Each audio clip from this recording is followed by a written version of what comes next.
knowing what you're wanting here and now, clear about why you came. The best purpose of a gathering like this is it's an easy environment for you to calibrate to your true self. It's easier for you as you hear Esther's interpretation of our vibration, which is your source vibration. It's easier for you to tune to it as you listen, as you feel for it. Every word that Esther finds as an extension of our vibrational offering is vibrationally calibrated precisely to the core of that which is you. It is what we like to call vibrationally accurate. So since there is no offness, then no offness will be activated in you. And it's a sort of nice environment where you can just observe a condition, and that condition will calibrate you to your source. It's a nice thing.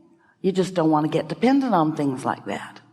And you don't want to get dependent on conditions calibrating you either, because if you are someone who observes a situation and it activates within you a vibrational response, which then becomes your point of attraction, and it's something wonderful, that's a good thing that is happening within you. But if you get in the habit of letting conditions be your reason for calibrating to who you are, in other words, if you are just responding, something good happens and you feel good, and something bad happens and you feel bad, then you don't have any true creative control of your own vibrational output. So you're sort of like a cork bobbing around on a raging sea with not much control of what's coming to you. So while this is a nice environment for easy calibration, we don't want you to get hooked on needing easy environments, but then you sort of already are. The people that are easy to be with, you want to be with them. And the people that are harder to be with, you don't want to be with them. And you want to control the conditions of your life experience, because when conditions are manifesting in a way that you like, it is easier to feel good. And it sounds like a mixed message from us. It isn't, but it may sound like it for this reason. Once you get control of the way you feel, then good things gather around you. You attract them. It's all attraction, attraction, attraction. And then it's logical that you would observe these good feeling things, and therefore it's logical that more good feeling things would come. But we want so much for you to understand the distinction between calibrating deliberately and calibrating by default. You want to look for the things you want to calibrate to, and you want to turn your attention from those things you don't want to calibrate to. And you were born with a guidance system that could make that easy for you if you just understood that if it feels good, it's good to give your attention to it, and if it doesn't feel good, it's good to withdraw your attention from it. But when we say take your attention away from something, that in and of itself is asking you to defy the law of attraction, because if it's active in you, you can't take your attention away from it. It's not an easy thing for the law of attraction to have hold of you relative to some habit of thought. That's what beliefs are. They're habits of thoughts that you continue to think. It's not an easy thing for you to turn away from them, because you believe them, and law of attraction delivers them to you, and then you believe them more, and then law of attraction delivers them to you, and then you believe them more, and you say, see, it is true. And we say, you made it true. You made it true. You focused upon it, and you want to say, no, it was true before I saw it. And we are not questioning that. There are a lot of things out there that are hovering around you, presenting themselves to you, getting your attention. We are not denying that they weren't there for you to observe. We just want you to use your guidance system more effectively and not focus incessantly on problems that need to be fixed. Not focus incessantly on telephones that are ringing in the audience. Hard not to notice that, isn't it? It's really wrong that that's happening. That's wrong. Hard to believe anyone would let that happen. Rather inconsiderate, don't you think? Or it cannot matter at all. No one died. Oh, someone's getting ready to, though. We can.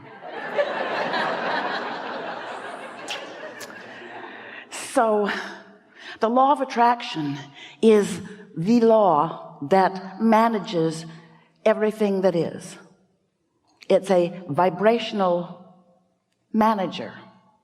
It's what is behind radio stations transmitting and receiving. In other words, signals matching up. And while we may not transmit to Esther in a way that she can find technical words that are scientifically understood by scientists, we can say to you that you get what you think about, whether you want it or not. We can say to you that a belief is just a thought that you continue to think. It's a habit of thought. And we can say to you, sometimes you hold a belief that does not serve you, and sometimes you hold a belief that does. And we just want you to get better and better at sorting that out. We also, as we're moving forward here today, we're eager to talk with you about anything that matters to you. But we want you to come away from this gathering with a strong sense of knowing that you have more ability to focus than you may have been giving yourself credit. That the law of attraction does not make it easy for you to change a thought midstream. Because if you've got a belief that you've been thinking for a while, and after all, some of the beliefs that you hold, your mother thought, your mother believed them. And because she believed them, she demonstrated them in her own life, because she gets what she believes. So as you witnessed someone getting something that they were expressing over and over, as they were saying, this is the way life is, and then they demonstrated that that is the way life is, it's not difficult to understand why you might hold some of those beliefs too. We just want you to know that you can modify beliefs, you can bridge beliefs, you can change beliefs, and this is the most important factor in being able to do that effectively. You are more than the you see sitting here in this chair. You are source energy. You are an extension of source energy, and that source energy part of you exists right here and now. We call it your inner being. Some call it your source or your soul. But that part of you holds beliefs too. That part of you does more than belief. That part of you knows stuff about you. That part of you knows your worthiness, knows your value, knows your ability, knows your probabilities, knows with certainty who you are, and that you can be or do or have anything that you choose. That inner being part of you knows that. But you've got to calibrate your vibration to that, which means sometimes you have to look there instead of where you have usually been looking.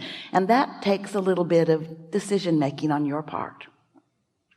The world that is nice to you, and there's a lot of it, isn't there? It will tease you into conditional calibration. Because if someone is loving you and you feel their appreciation of you, it feels so good, doesn't it? And then you will look for good feeling from that person. But it's a lot to ask of that person, because it's not that person's job to hold themselves in steady calibration with everything good for you so that you can tune to them in order to tune to the good stuff that you want. They will let you down every single time. 100% of the time, those people that you tune to, who are really good at it some of the time and terrible at it other parts of the time, they will let you down over and over and over and over and over and over again, because you're looking for calibration in all the wrong places. You're looking for it, and it's nice to find it. So how can we say this to you? Calibrate to the best of who you are, and then good things come to you, but don't get hooked on the good things that come to you. That's sort of kind of what we're saying. Your calibration will bring loveliness to you. Just don't get hooked on that loveliness as the source of your calibration. Let it be the result of your calibration, not the reason for your next calibration. Does that make sense to you? Because they can turn on a dime. There you are, bipping along, calibrating to someone who adores you. You don't even know your inner being exists. You've been calibrating to this person. And then they have the nerve of dying. Really? That just doesn't seem right. You were my reason for liking myself and now you're gone. Or they take their attention away from you as they go off to lunch. The nerve of them. Sometimes they go to work. Sometimes they want to watch something on television that you don't want to watch. They should know better than that. They should be there to serve you. But they're not going to be. They're not going to be. You want to get hooked on what is steady and sure and true. You want to calibrate to the source of who you are. And you want to do it in advance of meeting any of them in any day. Because usually first people you meet are going to calibrate you. You get up, you blunder into your day, you get into your car, and the jackass across the street calibrates you.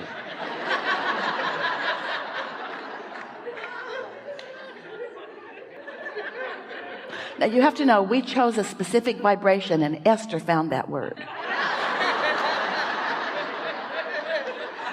We sent to her a vibration that said, those things out there that come to you that you think you don't deserve, that bother you greatly. And the word jackass was the best word that encapsulated what so many of you feel when you bump up against things that don't feel good to you.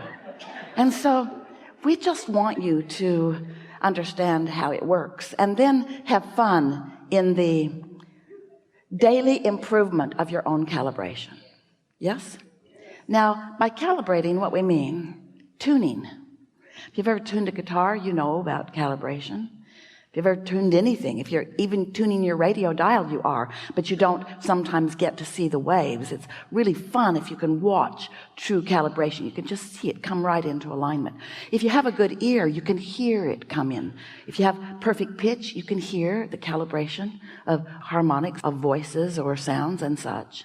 And so it's a physics, science part of your world that you are experiencing all day, every day without even knowing it.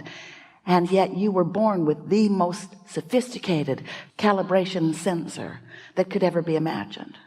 You have source energy within you calibrated at a vibration of non-resistance, which means there's no glitch in that frequency. And as you tune to that, and it feels normal to you, and you do it often enough that it's what you really want. So it's your go-to, sort of like Esther really likes it. She goes from one house to another, and her computer gives her the choice of which printer is her default printer. Because until she does that, she has to choose from a list of printers. So nice when she makes that decision, and then the computer just goes there every time, so she doesn't have to think about it every time. You know what we're talking about? Don't you want to calibrate to the truest signal of who you are, so that you don't have to think it over every time? You can just feel it. We'll talk a lot about that as we are moving forward here today. So we know you have the sense of what we're talking about. You create your own reality, which means you offer a vibrational frequency, which means that vibrational frequency is being answered by all things around. And if you're not emitting it, it's not coming back to you. So if something's coming back to you, you're emitting it. It is as simple as that. We have enjoyed this interaction immensely. We are eager to talk to you about whatever matters to you. There is nothing off limits. We're going to have a wonderful day here together.